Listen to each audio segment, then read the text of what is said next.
Happy day, students. So today we are going to start where we left yesterday. We were talking about the equilibrium between two charges of equal magnitude, Q and Q. Okay, in that one we saw that the particle, if a new particle we are keeping in the middle, okay, it was an equilibrium. And along the line joining two charges, it was in stable equilibrium.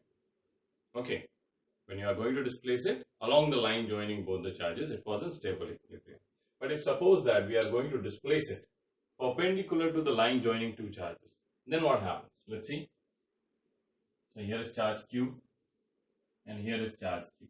Okay, separation between them is R, and here we kept a small charge Q. We know that it's in equilibrium, okay, at distance of R by 2. Now I'm going to displace it in this direction, right? So displace it by, let's say, Y. Now let us see how there is force on this charge because of these two fixed charges. So this is going to repel this one and the direction will be like this, right? And this is also going to repel it, direction will be like this. Where will be the resultant then? Resultant of these two forces. We know this and this forces are equal, so resultant force will be in this direction. Okay, so this is the resultant force. And resultant force, is it bringing it back to equilibrium position? No, it is taking it away. That means along the line perpendicular to the line joining two charges, it's in which equilibrium? Unstable equilibrium. So both the things we have to remember.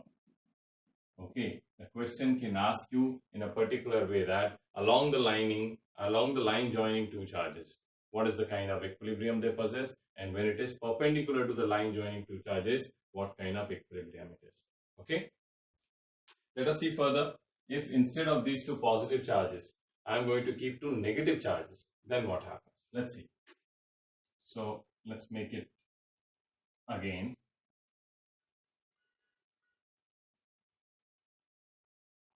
Okay, so here is minus Q and here also minus Q. Okay, again a charge Q is there.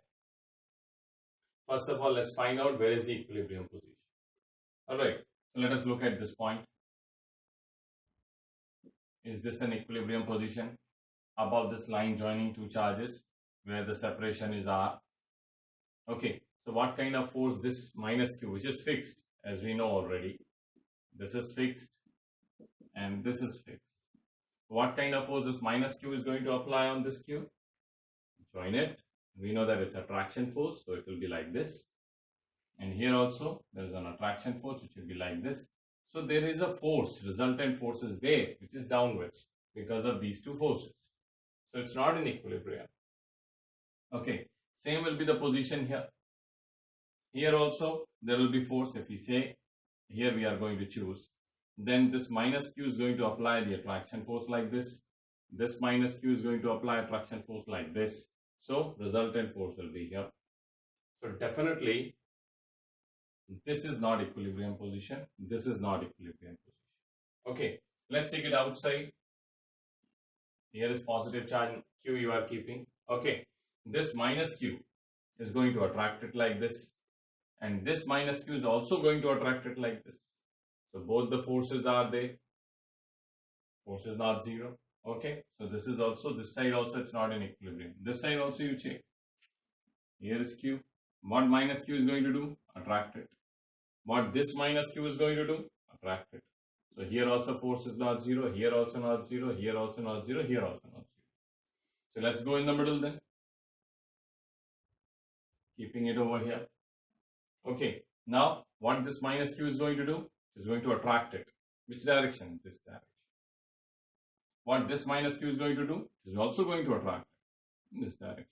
So can they become zero? Yes. So where is the equilibrium position in this case also? It's on the line joining two charges and between both the charges. Correct? Now, the next question is whether it's stable or unstable. That we have to check. So let us see.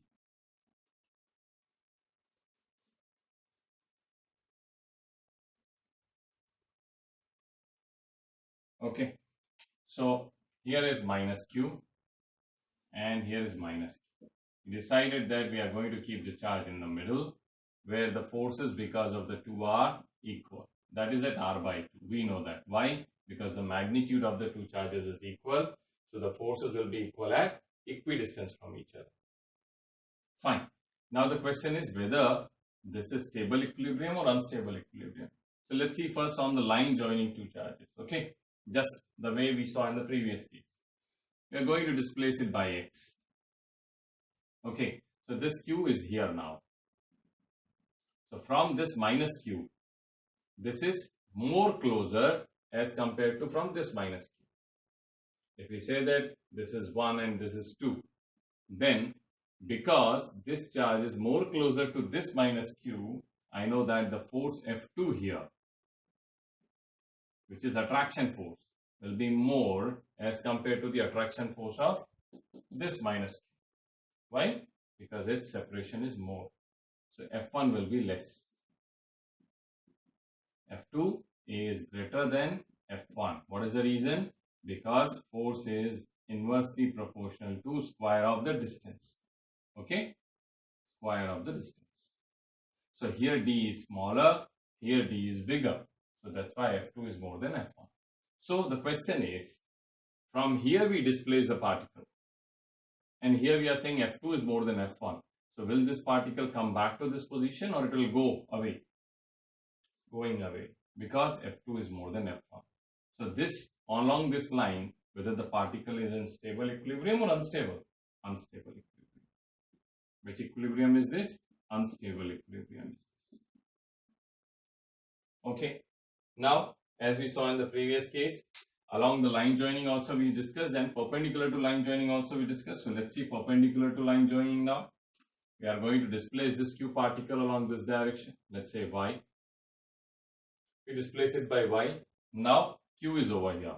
So what's happening? This minus q is going to attract it like this. Okay. This minus q is going to attract it like this. What will happen? Resultant force will be in this direction.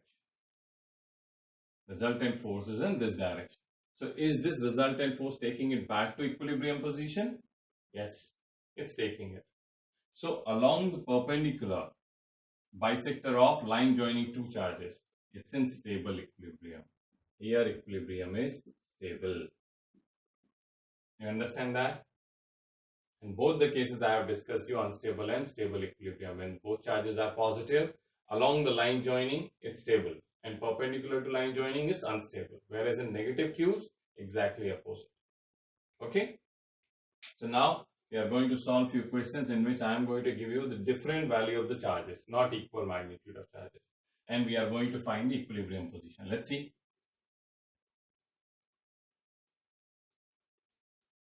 So now suppose one charge we are keeping Q and other charge we are keeping 4Q. Okay. This is Q here and this one is 4Q. Separation we are keeping as R only. Okay. And where shall we keep this charge Q so that the net force on it is 0? Same question. Okay. Where shall we keep this charge Q so that the net force is 0? Again we should check, correct or not? Shall we check or not? We should check. So suppose we are keeping on this side. What's going to happen? This force is going to repel it. This is positive. This is also going to repel it. So is this an equilibrium position? No. This side, this is going to repel. This is also positive. This is also going to repel. So net force is not 0. Here you check. At this position, what this Q is going to do? Repel it. This 4Q, repel it. So force will be in this direction. Okay. So it's not 0 either. Here also will be same only. So where to go? On the line joining two charges. Okay. We have to go there. But will it be in the middle this time? No. Why? Because both the charges are not equal here. Both the charges have different magnitude. So that's why the equilibrium position will not be exactly in the middle. So I'm taking it somewhere here. This is the position. This distance is x. then this distance is r minus x. We are keeping q over here. Okay, why we took it in the middle? Because we know that q is going to apply the force on this q in this direction, repulsive force, and this is also going to apply repulsive force which will be in this direction. So there are chances that they can cancel each other. Okay, so we assume that it is over here. Let's say this is 1 and this is 2. So force because of q I am saying is F1, and force because of 4q is F2. So if this is equilibrium position, then the net force need to be 0. That means F1 plus F2 equal to 0. Right? Now what is F1? F1 I am going to take positive because it's along positive x-axis. F2 we are going to take along negative x-axis. So 1 by 4 pi epsilon naught q by x square I cap F1 plus 1 by 4 pi epsilon naught 4q by r minus x whole square minus I cap should be equal to 0. Why r minus x over here? Because from 4q the distance is r minus x, and from q the distance is x. Okay, now take this one that side, this minus I will become positive I. So 1 by 4 pi epsilon naught q by x square I cap equal to 1 by 4 pi epsilon naught 4q by r minus x whole square, again I cap. Okay, now I want to know the magnitude. So this vectorial thing just avoid for the time being. This is cancelled, this is cancelled. So what we have now, 1 by x square equal to 4 by r minus x whole square, which we can write as 4x square equal to r minus x whole square. Take square root of this, that is 2x equal to r minus x. Okay, that is 3x equal to r. So x equal to r by 3. Okay, this x value is r by 3. That means it's closer to smaller charge. Remember that. Equilibrium position is always obtained near the smaller charge magnitude I am talking. Okay, it's always closer to smaller charge, right? So x is r by 3. So this is 2r by 3 obviously. Okay, r by 3, 2r by 3. Now again, this is the position of equilibrium, yes, but is it stable or unstable? Check. I'm going to displace it like this.